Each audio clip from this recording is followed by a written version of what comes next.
Well, hello, everyone, and welcome to today's webinar, Email Marketing from Mundane to Mastery in 5 Steps. It looks like some folks are still joining. I'm going to go ahead and jump in because we do have a fair amount to cover today, and I want to make sure that we get through all the material. So a little bit of housekeeping. Please do post questions into the chat. That's true if you're on the live stream or if you're coming at us through Zoom. Either way, please do post those questions as they occur to you so we can make sure to address them either in real time or worst case, we do have a section for questions at the end and we'll make sure to hit everything at that time.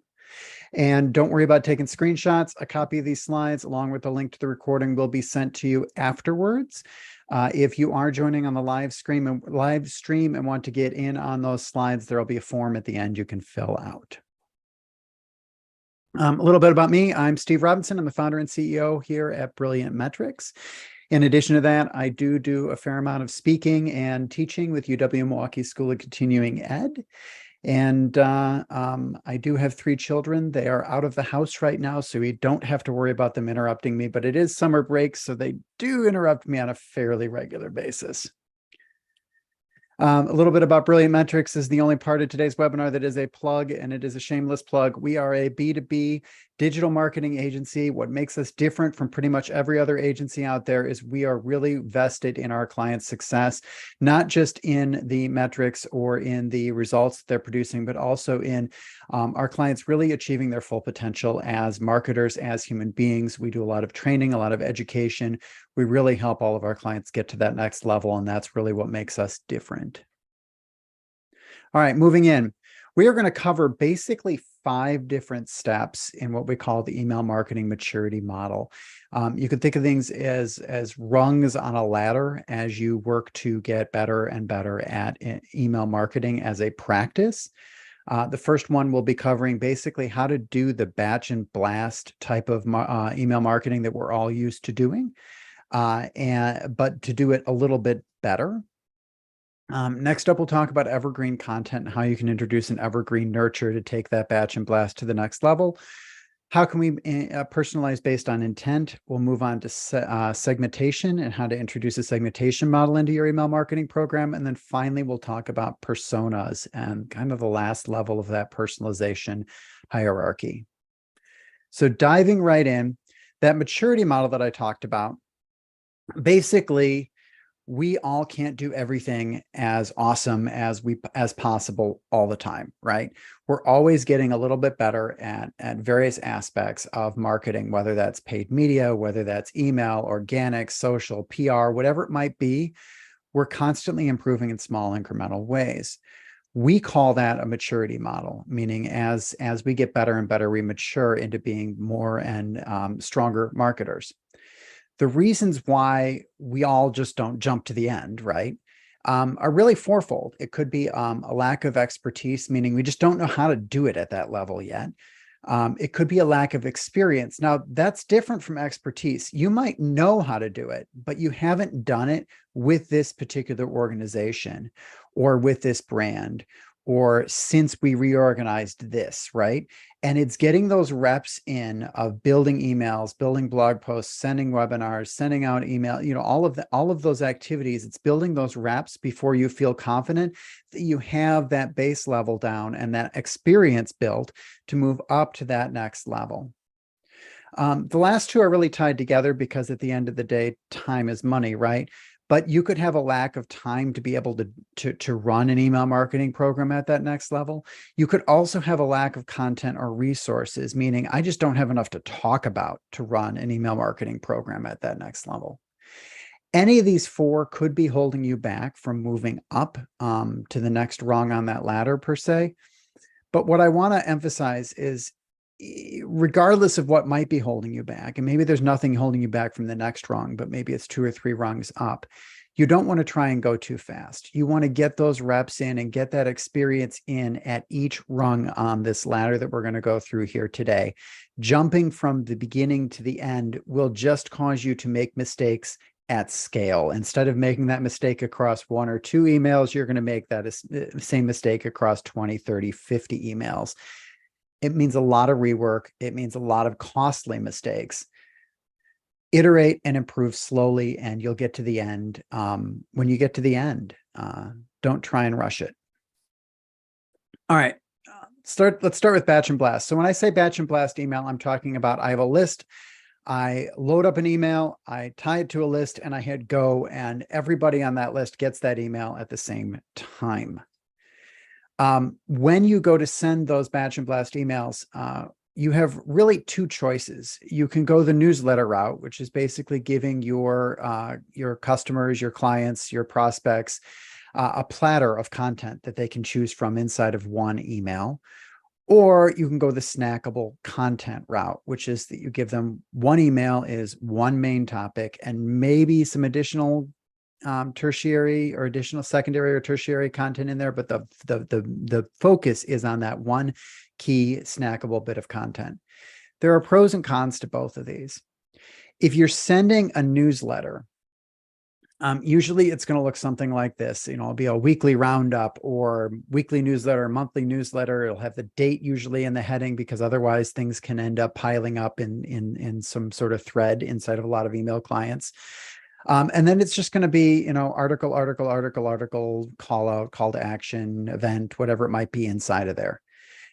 Usually you're going to have around 2 to 5 topics per email, sometimes more if you're really prolific. The key here is that you're consistent. And you have to be consistent in 2 ways. One, you have to be consistent in how you create that subject line, because you're essentially trying to create a Pavlovian response in your audience. They see that subject line. They know in the past clicking into that email meant there was lots of meaty value inside of there. So they do that every time they see that subject line. But 2, you have to be consistent in that value that you bring, because the minute somebody gets that subject line of that newsletter, that roundup, whatever it is in their inbox, and they click it and they don't get value from it, they're not going to click it next time. And then they're not going to click it the time after that. And then they're only going to click it to go find this unsubscribe link, because that subject line, while it's consistent in saying that's your newsletter, it isn't telling the person what's behind that click. The alternative, and where we guide a lot of clients, is into snackable content. Here, your email is one topic and one topic alone. Now, you might have a secondary call to action or item at the bottom of that email, but your subject line is centered around that one particular topic. The advantage here is you give your audience the opportunity to pick, before they open that email, which emails are going to they perceive will give them value, right? So they are able to only open and selectively open those emails that look like they're valuable to them. This will give you 2 things. One, it'll tell you which content's resonating, right? Because each email is its own topic. So the emails that don't get the opens, the emails that don't get the clicks, are the ones that aren't relevant to your audience, as relevant as you might think they are. They just aren't landing. 2, you're being more respectful for your audience's time. Most of us are really pressed for time, but there just isn't enough time in the day. And so to force your audience to go and open the newsletter, to go and find the content that is relevant to them, doesn't really match with the pace of life in 2023. So we have seen overall higher engagement moving from a newsletter style over to snackable content. That said, there are some folks that have a really well-established newsletter program, and to break that Pavlovian response isn't necessarily ideal. And their audience might be turned off if they do publish 5 pieces of awesome content per week. 5 emails is a bit excessive, so they'd have to pick and choose. So there are exceptions, but in general, you want to pick one and stick with it. Don't bounce back and forth between newsletter and snackable content. Train your audience, train them well so they know what to expect. You're going to get higher engagement over time. And if you have a choice and you haven't locked into an existing newsletter audience, I would suggest going the snackable content route. 1 topic per email, clearly articulated in the subject line. Make sure they see that value before they even click into the email so they know what they're getting. While we're on the topic of subject lines, let's talk a few best practices here. First, Subject line length. One of the biggest challenges we see with clients' email is that they'll try to pack too much into that subject line. So on most mobile devices, you're going to get a maximum of 50 to 60 characters, but that can be as little as 41 depending on the mobile device and how much space they have to show that subject line. Shorter is better. And if you're going to run longer than that, make sure that the value of the email is clearly articulated. It's front loaded in those first few words. 4 to 7 words is optimal. They've run studies on this to demonstrate that shorter, punchier subject line is going to get a higher click. If you need to convey more information than that, don't be afraid to use the preview text. At least on mobile, pretty much every email client will show that preview text, and most of your marketing automation and email platforms will let you specify that preview text. Next up, don't get cute. So the last bullet point on this slide says grab attention to maximize opens, which is true. Grabbing your readers, your audience's attention is really important to get them to not just automatically delete the email because it is from a brand or it's from somebody that they don't necessarily need to read, right? But if you get too cute and you don't clearly articulate what's on the other side of that subject line and start doing things that are too clickbaity, like open here to be amazed, you will end up turning off your audience and disappointing them over time. You'll actually see your unsubscribe rate go up. Accurately describe what's behind that subject line, behind that click, and you're going to get not only a higher open rate, but you'll also get a higher click-through rate, because the people opening the email are the people that are going to click through that email into your website. The more accurate you can be while it's still grabbing attention, the better. On the grabbing attention front, we have found that emojis add a lot to your click-through or to your open rate. If it's on brand to use emojis in your subject lines, you will see a lift, at least still in 2023. I can't say that trend will continue in 2024, 2025 as more and more brands are using them, but if you can get away with it and it's on brand, definitely introduce emojis, introduce action words, introduce limited punctuation, but the occasional exclamation point helps in just driving that excitement and that energy and that momentum behind that click.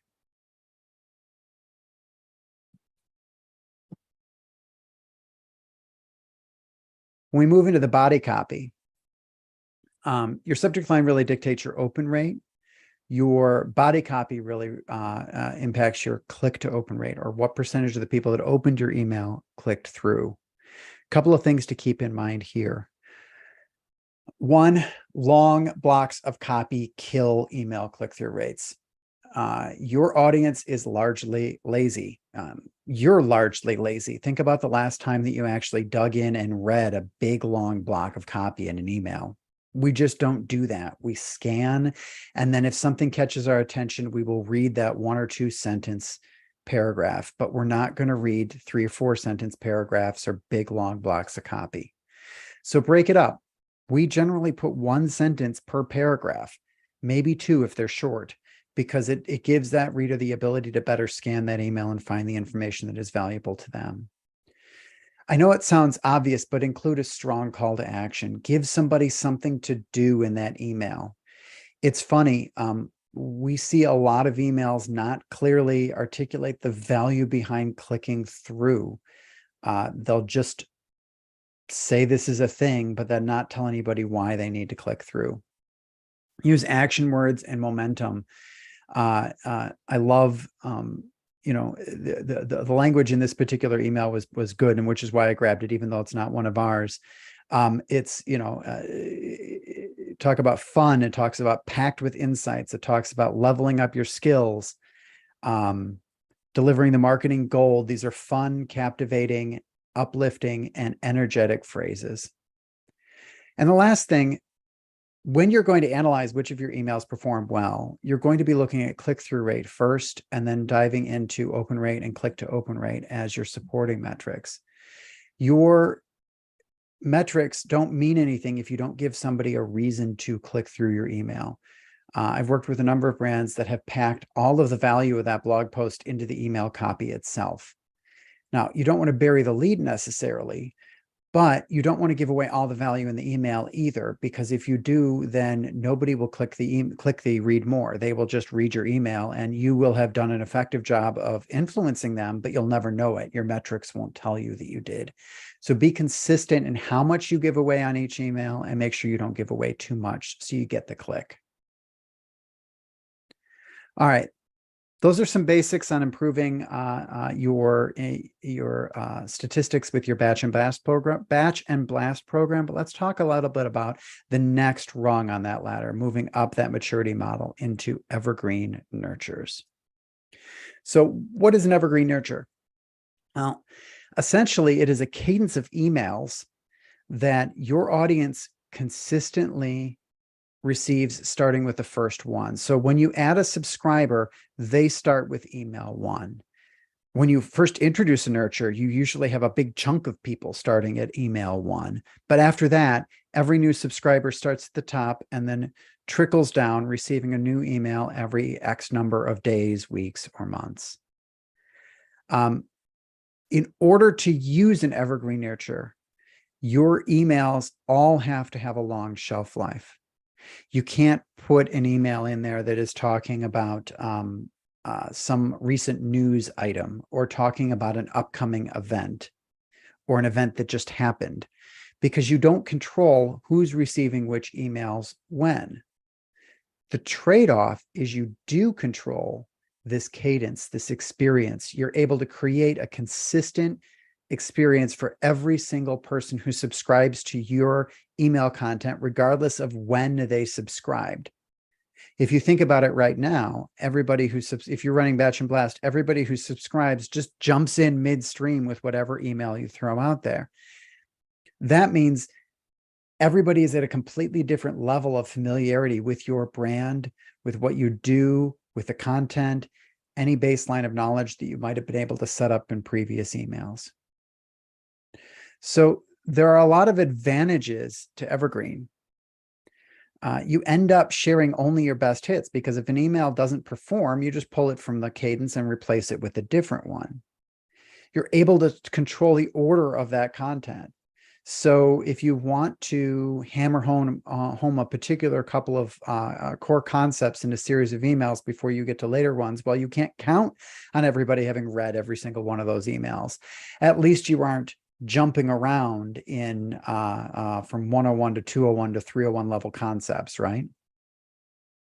You can also control that progression. We'll talk a little bit later about how often you're asking versus how often you're giving value. This will let you get more mileage out of every single piece. If you're running batch and blast, you produce a piece of content, you publish it on the blog, you publish the email, and then that piece of content is done performing for you until you get around to recycling it at some point in the future. Here, every piece of content is delivering consistent value over time, which has benefits from an SEO standpoint. It has benefits from a metrics and an overall engagement standpoint. It means that if you have a down email, it doesn't kill your entire email program for the month. And then finally, and this is my favorite part, you can build the machinery once, that base set of emails once, and then instead of focusing your time on constantly feeding the email marketing machine with the next batch and blast newsletter, you can focus your time on optimizing, on increasing the level of personalization of every single email. You can essentially go back and polish and refine your email marketing program with your time, instead of just constantly having to feed the beast. You can't make everything evergreen, though. There's always a case for some batch and blast emails. In particular, things like events. The email you received promoting this webinar, the emails that you received reminding you about this webinar, and the email you're going to receive thanking you for this webinar, all of those are going to be more batch and blast style emails. Could they be put in a sequence into an email campaign or automation through your marketing automation platform? Yes, but then the whole automation becomes essentially batch and blast.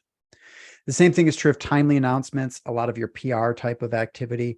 Some of that stuff is stuck being tied to a batch and blast email because it's tied to a particular point in time.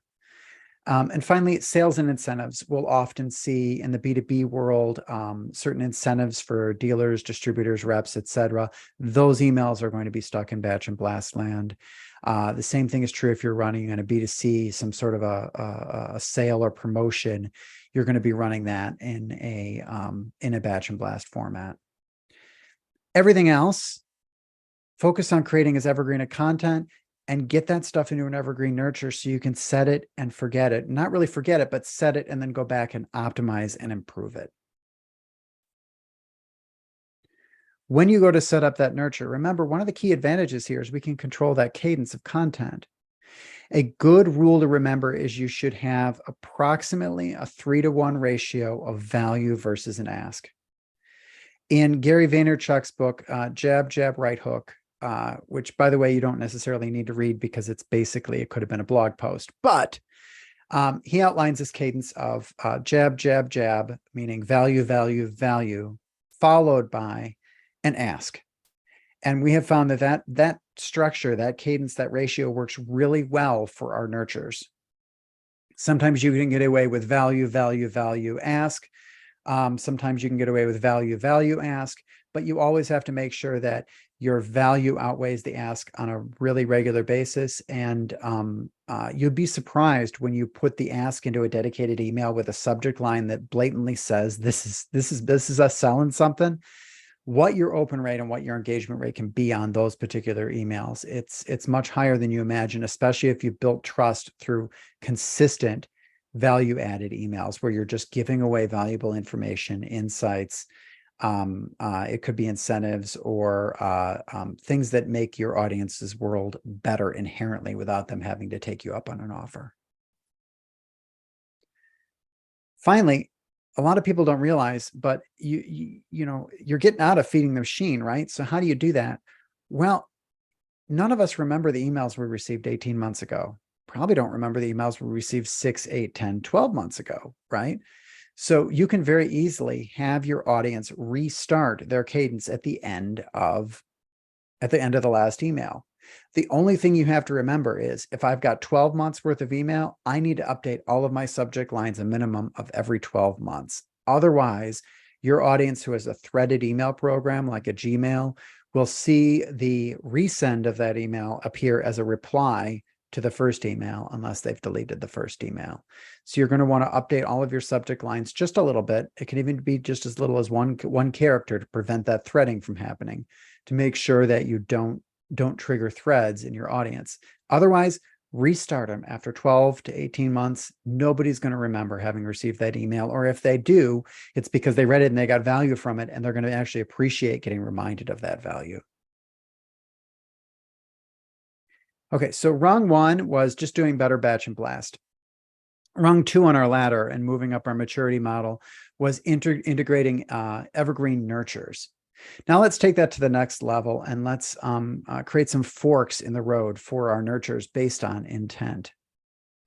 So in general, you have this flow of your general nurture, right? Email 1, email 2, email 3, email 4, email, etc.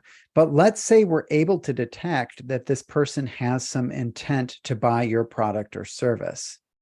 Well, at that point, do we want to just continue giving them value, value, value? No. Do we want to count on this ask being the right ask based on the intent that they've expressed? No. We want to divert them off over to an intent nurture where we're going to go and try and capture that intent. So if, let's say you sell widgets and doohickeys, somebody's going through their nurture, you detect that they're in the market for widgets, you can bring them over here and educate them and ask them to schedule a meeting or make a purchase or whatever it is that you need to ask them to do to help them move down that buyer's journey faster through a series of emails here. They get to the end, whether they bought or not, go ahead and kick them back to wherever they left off in the general nurture so they can continue to get that valuable content. How do you detect that intent? Well, you've got a couple of options. If you have a lead scoring program, that's a fine way to detect intent, but it is rather one-dimensional. You know they have intent because their score went up, but you might not necessarily know what they have intent to buy. So that can be useful, but not always perfect. You could look at key page visits. If you have a web page that is on a particular product or service, and the only reason somebody would go there and ideally engage with that page would be if they're in market for that product or service, great. Go ahead and detect that they visited that page. If they did, pull them out of the main nurture, kick them down into this specific nurture for this, that intent, and then bring them back to the main nurture. You could go beyond just page views and look at, deeper level content engagement. So maybe you have some gated content, and if they download a piece of that gated content and fill out the form, they get kicked down to that specific nurture. Or maybe if you can detect that they watched a longer video all the way to the end, that kicks them down to that specific nurture. You've got a lot of different ways that you can figure out how to detect that intent.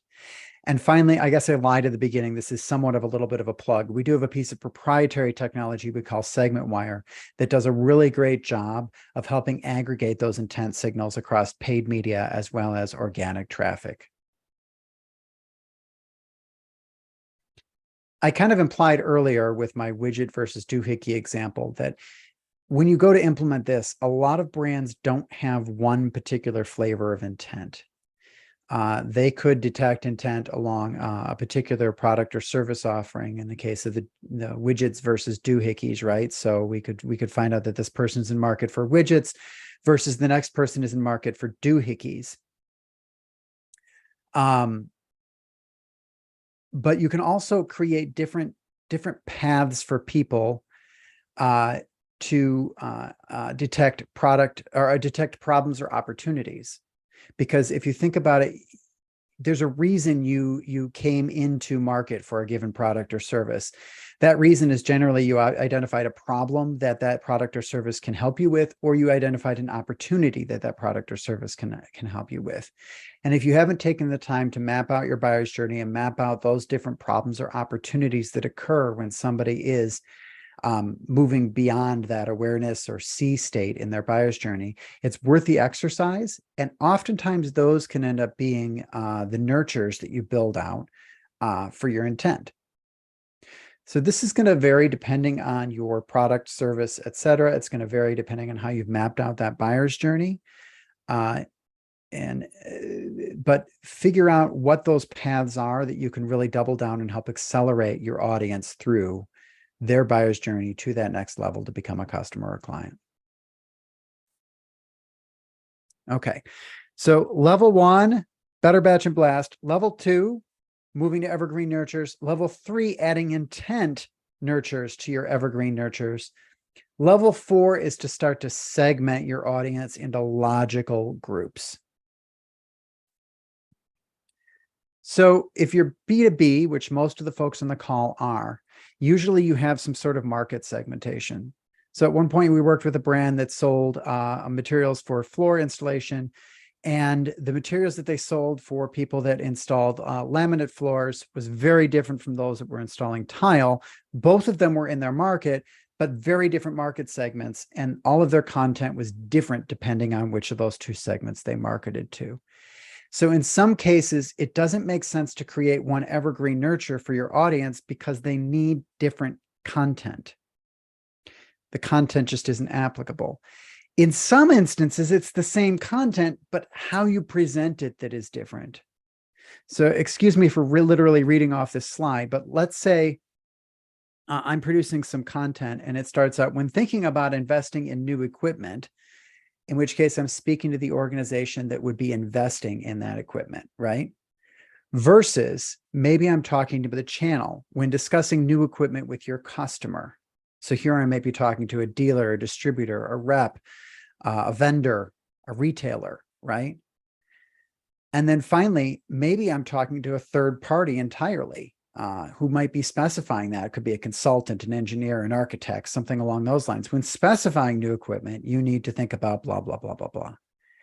Same content, but very different context. And often you'll find that there's additional pieces of content that you would want to convey to your channel about how maybe they can sell better or make more money than you would to your end user, where you might talk about where to buy your equipment, that isn't necessarily applicable to your channel. And so you find that creating different nurtures for different market segments serves both the situation where not all the content is applicable, but also the content that does overlap, you're going to want to say it in different ways. As you go to send this content, it's going to be very important that you have an audience that is segmented in your database. There are two ways you can do that. I guess there's three ways. We'll often set up automations inside of marketing automation to go and pick out particular keywords and company names, or pick up other third-party industry signals and other things like that to get folks into the right segments. But in addition to that, you could have somebody manually go through your subscribers and get them in the right market segments. You don't get 1 million subscribers every month. It is not beyond reason to pay an intern or to pay somebody on your team to go through and make it their job that once a week they go and grab the unsegmented email subscribers and get them in the right segment. If you are lucky enough to be doing this at a scale that even that's not possible, you can ask them to choose their own adventure. So much like those books that you used to get where if you're going to go into the mind, turn to page 103, ask them to pick which market segment is most relevant to them. I suggest you make this literally buttons on the email so they don't have to click in and then fill out a survey or a form or something like that. It's not hard to program a marketing automation system to go and detect which landing page they visited off of that email to go put them in the right segment. And then just put this in your general nurture. So you're going to have one nurture that isn't market segment specific, and then you'll have another nurture for each market segment you cater to. And in the general nurture, ask them to pick which one is more applicable to them. Of course, if they click other, they just stay in the general nurture, unfortunately. So that gets us through rung 4 on our 5-rung ladder here. So we've done batch and blast better. We have implemented Evergreen Nurtures. We have added a nurture for one or more nurtures to for those that we've detected intent. Now we've created separate nurtures for each market segment. We can take that personalization up one more notch, and that is to start to personalize based on the role or persona of the individuals in that market segment. Different personas have different worldviews. That's what separates a persona, not their job title, not their demographics. It is how they view the world is different. When your worldview changes, what's in it for you for any given piece of content or offer changes as well. So for example, we might lead an email with, if you've ever felt held back by a lack of insight or data, versus maybe if we're marketing to leaders, we might say, if you feel your team would make better decisions if only they had the data. Or maybe we're talking to an executive, if your marketing team struggles to make data-backed decisions. What's in it for that audience is different depending on their role within an organization or their worldview.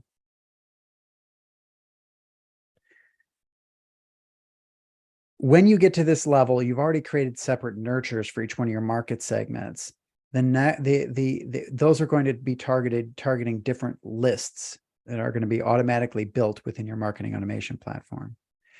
When we want to personalize along another level, our best bet is to dig into a tool that is available in most email marketing platforms, and that is dynamic content. This is where I can say, depending on a particular field in the database, you're going to get a different block of copy.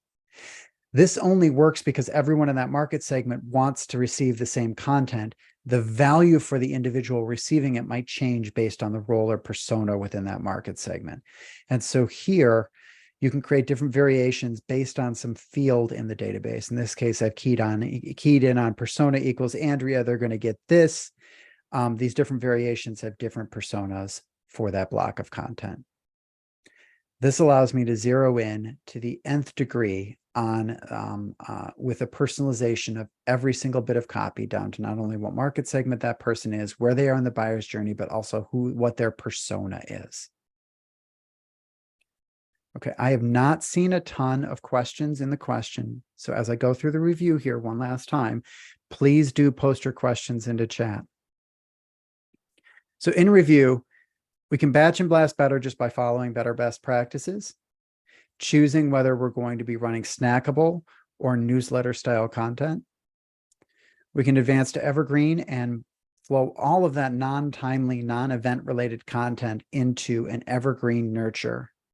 We can integrate intent and detect intent and drive people down a different path to really go and capture that intent and convert that into a sale, a meeting, a sign up, whatever it might be. We can then go back to that main nurture and segment that based on market segment. And then finally, we can introduce personalization at a persona level.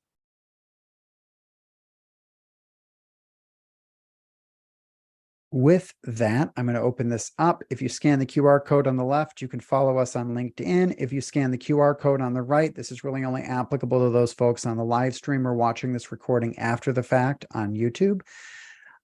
You can request a copy of these slides and access to and a link back to this recording.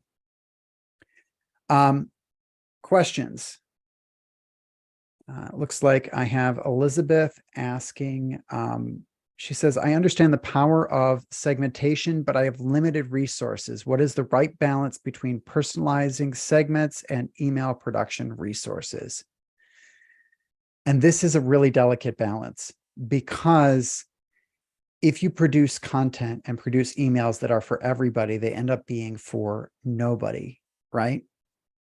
So my suggestion is, and I think this is where we guide most of our clients, is if possible, narrow in on a couple of segments, the ones that move the needle the most for your organization, and focus on producing content and producing email that speaks to them. That can become that first general nurture. Then as you go in and spin off more specific nurtures down to individual market segments, you can be more specific off of that one general, but that general still needs to speak to your primary, your best market segments. Don't try to speak to everyone. As you go and spin off the more specific nurtures, you can pull things back and make that general nurture even more generic. But if you try to make it all of your email marketing too generic out of the gate because you're planning to build the more specific stuff later, a lot of brands get stuck, and it takes a lot longer to get to those more specific market segment nurtures than you think. And B, you'll underperform even though you're trying to speak to everyone. You'll end up speaking to nobody, and that content won't resonate. So find your highest value market segments, your highest value personas, and nail their content needs. Your list will just end up being enriched to focus more on those people over time, as the people that are less relevant do unsubscribe. But your email program will actually move the needle for your organization. Gabriella asks, what is the right cadence for evaluating the health of your nurture or inserting or removing content? That cadence depends on the volume at which you're sending email. So if you have thousands and thousands of people inside of your email marketing program, and you have lots of new subscribers coming in every single month, you can optimize on a very regular basis. You're going to need a couple hundred people having seen every single email before you're going to possibly have some statistically valid data to know whether or not that email is working for you. You can compare emails against other emails in the cadence that are of similar type and format, similar CTA. So compare the jabs to other jabs, the right hooks to other right hooks, and see how things are going. Or you can run A/B tests on individual emails. Note that when you move over to an Evergreen Nurture, your A/B tests can run for long periods of time, which can cause problems in that if the business climate or the market changes over that period of time, it can end up wiping out a perfectly valid A/B test. But your goal is to find what works, for the test of time anyway. So don't give up on A/B testing. Just know it's going to take a little bit longer. Higher volume, you can optimize up to, look at a couple of emails a month. Lower volume, you're probably just going to do an annual review of that email nurture and see how things have performed. Camille asks, what do you recommend as the cadence for nurture emails? One per month, one per week, one per quarter, etc. That's a great question. Something I totally glossed over in the webinar. This is largely based on how much content you have. If you hit the point that you have enough content that you were hitting people more than twice a week, then we can talk about hitting them over the head with too many emails. But in general, you're going to start building out that cadence with the volume of content you have, which is probably going to be limited to once or twice a month at best. And then as that nurture is built, go back and fill in the emails in between so that you go from once a month to twice a month, and then from twice a month to 3 times a month or once a week. And just fill in those emails inside of that cadence. So the next time that audience loops around, they're getting that many more emails. And the new folks starting are getting emails once a week instead of once a month. We haven't seen significant unsubscribes from too much email until you start getting more than once a week. And even then, usually it's more than twice a week before we start to see those drop-offs, provided that your emails add value. And if they don't add value, then that's your problem. It's not your frequency. Okay, with that, I want to thank everybody for their time today. As always, if you have any particular questions or needs along the lines of email marketing, feel free to reach out to Chris Remington on our team, or me personally. You're welcome to connect with me on LinkedIn. Please do follow us on LinkedIn. That's what the QR code is on there. And I look forward to seeing all of you at our next webinar.